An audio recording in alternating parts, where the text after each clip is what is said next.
We find that everyone has their own unique way of using Kialo, and sometimes you want to draw out conversation and hear from your students, hear what they know, what they're thinking, and how they're approaching an idea. So it's a great way to just jumpstart that conversation within your classroom. Welcome to IB Matters, a podcast for those interested in learning more about IB education.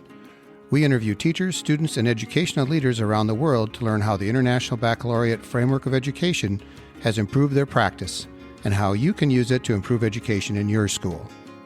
Hi folks, welcome back to IB Matters, and today we're doing another of the Quickcasts that are leading up to the upcoming IB Global Conference in New Orleans. This is 2025, and our guest today is Amnah Ejaz from Kialo.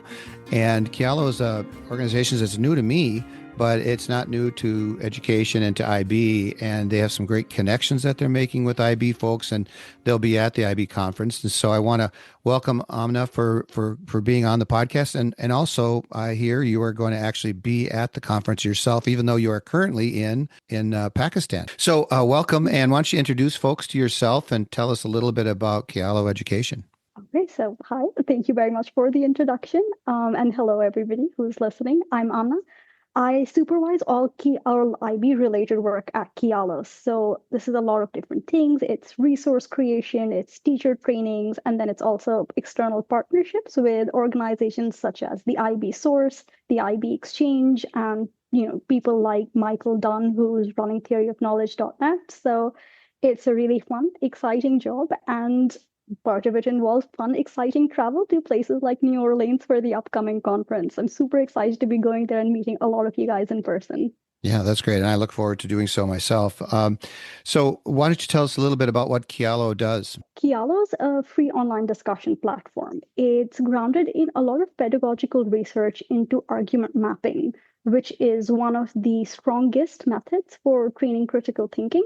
So on a Kialo discussion, it all starts with a central thesis statement, which a teacher sets up. And then what students do is they go in and they're going to add pros and they're going to add cons to either support or weaken the thesis statement.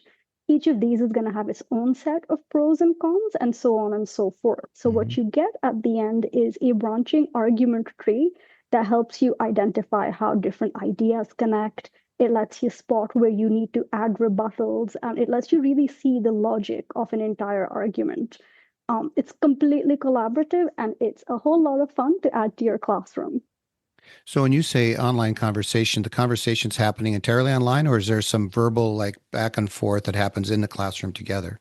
So the conversation on Kialo, it happens wholly online. We do encourage you to have an oral discussion at the end, of course, because once everyone's had a chance to meaningfully interact with each other's ideas, it's great to then go and just talk out a few things in person as well. Okay. So does this get used then as kind of a conversation starter? For example, if you have a traditional classroom with students in the same room with the teacher, do you kind of put this out there and give them time to kind of do this work, or is it an overnight thing between days? How does that work? So it's really interesting because we find that everyone has their own unique way of using Kialo. A lot of people will use it in the classroom because you've got everyone in a contained environment, and sometimes you want to draw out conversation and hear from your students, hear what they know, what they're thinking, and how they're approaching an idea. So it's a great way to just jumpstart that conversation within your classroom. But then sometimes, you want your kids to come in and you want them to be thinking about something already and to be on the same page. So you can have it be an asynchronous overnight homework activity too. Yeah. And as a student, it's hard to believe right now thinking about what I do, but I was pretty shy at one time. And so the quiet kids have a chance to participate more easily. Oh, yes. That's one of the best things, right? It's every time you do a class discussion, you hear from the loudest kids, the extroverted ones who've got 20 ideas. But there's all those kids who are either in the back or sometimes at the front, but they just don't want to raise their hands and say what's on their mind. So with Kialo, you hear and you know that they've got their idea, it's written out. And then if you call them out or ask them to, speak a little bit more about it, it's just a lot easier. You hear from them, you can build their confidence a little bit. So it's definitely one of the things we love hearing from teachers. Sure. So in these conversations that are online, are the students recorded by name, or can it be left anonymous so that you don't know which student has said which thing? How does that work? Oh, I love that question because one of my favorite features about Kialo is actually the anonymous mode. which teachers can enable. So what happen? You can have students have their names attached to their accounts, but then there's the anonymous mode where they log into a discussion and they're going to get fun nicknames like Red Panda or Yeah. Yellow Dog. And then a teacher is going to have a list of what these names correspond to, but other students don't. And that way, you're doing something that's a little bit more, say, political or sensitive or personal. Then Sure. kids are just able to make those contributions with a lot more comfort. Okay. More importantly, though, you make sure that they're not just talking to their friends then on a Kialo discussion. You don't know who anyone is. You're more likely to just democratize the discussion as well. Now, from the teacher's side, do they know who's talking in anonymous mode? The teacher can see, but that's not shared with the other students? Yes, absolutely. So we definitely do want teachers to be able to track down who's saying what. Yeah. You wrote some notes about some of the ways teachers are using it in their classroom. I see. Talk about the essay writing scaffold a little bit.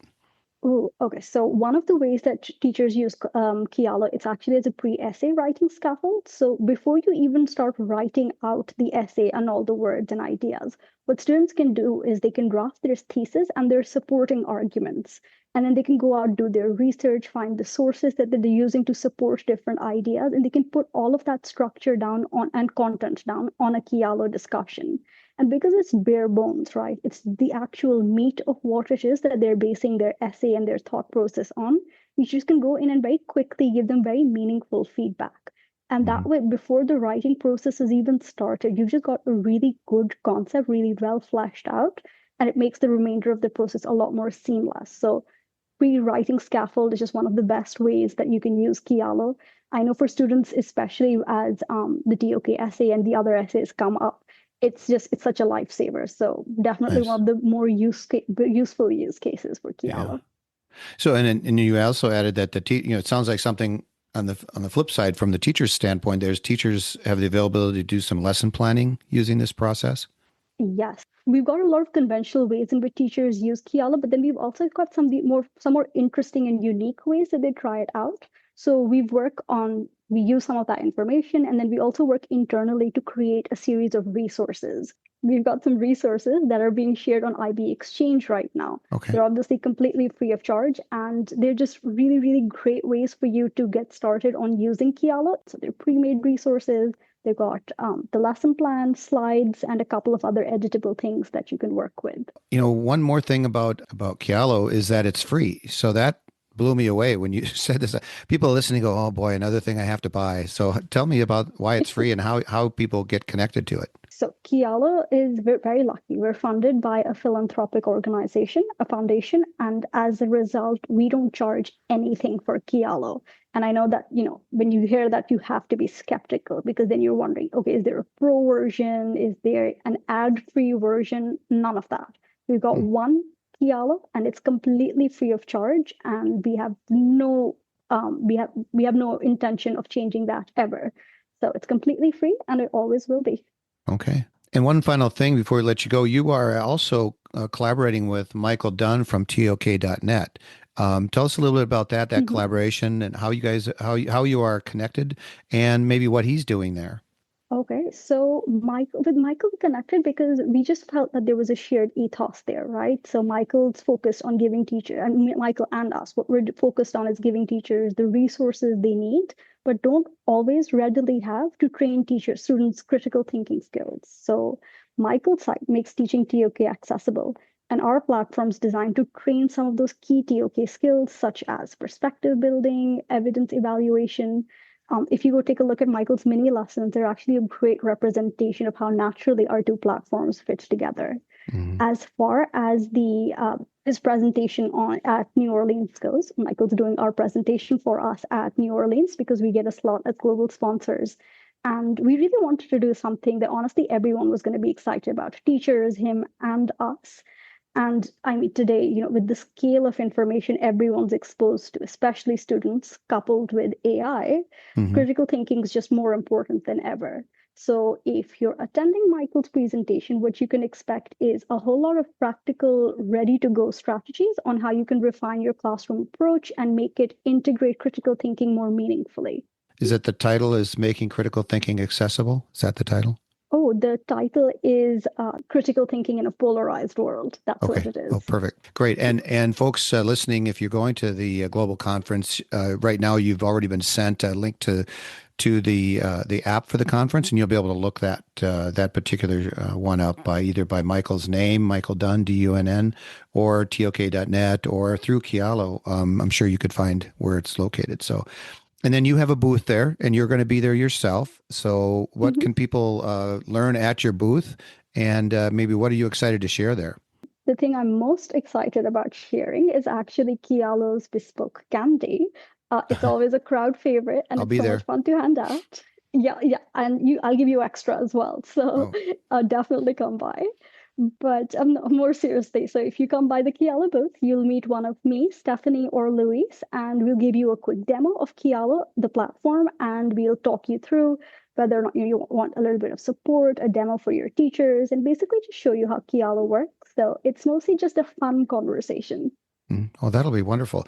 And again, most of the listeners, I'm sure, aren't going to be in New Orleans. I mean, many of you are, and if you are, for sure, stop by the booth and check out Michael Dunn's presentation. But if you're not going to be there, you certainly globally have access to Kialo and all the resources that Amnah has been talking about. And links for that are in the podcast notes. And it's pretty simple website. It's basically looks like your Kialo-edu.com. And so, any search will come up if you Kialo. If you look that up, Kialo, I'm sure you'll be able to find it. So, I thank you for your time today, and hopefully, this is enough of a encouragement to get people to visit your booth and listen to Michael Dunn, and or take a look at your website and get connected with these great things you're talking about. I mean, I'd be very happy if anyone benefits from using Kialo. And we've really found that teachers really enjoyed it. And I've loved hearing about people's experiences, about what their students think, about what they think, critical feedback, and honestly, positive one as well. So I would personally strongly encourage everyone to go just take a look at the platform. Well, thanks for being here today, Amnah. Yeah, thank you so much for having me. And I can't wait to meet you at New Orleans. Me too. You can learn more about Kialo Education on the web at kialo-edu.com and by using the links in the show notes. Again, Kialo will have a booth in the vendors area, and Michael Dunn will be presenting Critical Thinking in a Polarized World on Thursday, July 17th at 11:15 in the St. Charles and Lafayette rooms. I myself will be at the IB Global Conference in New Orleans that week from July 14th through the 17th. Stop me and say hi if you listen and grab a sticker or button from me. I'm bringing my remote recording equipment, and I'll be trying to capture some of the energy of the conference as I visit with folks attending. Thanks again for listening.